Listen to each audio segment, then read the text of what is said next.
Tank macan tutul alias Leopard jadi bulan-bulanan serangan drone Rusia.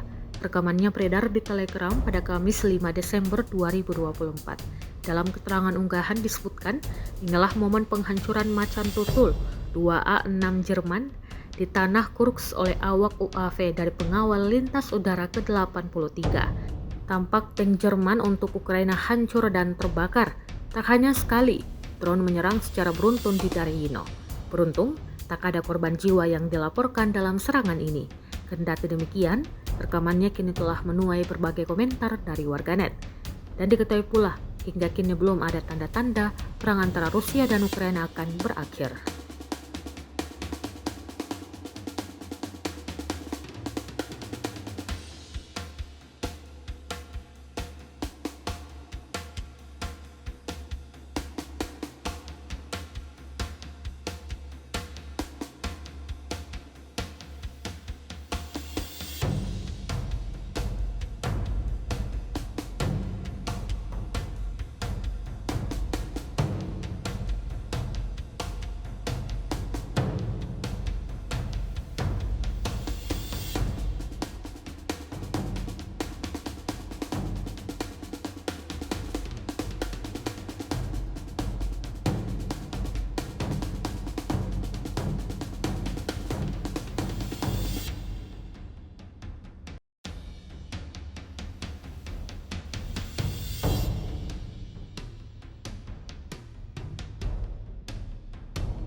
Download Tribun X sekarang, menghadirkan lokal menjadi Indonesia.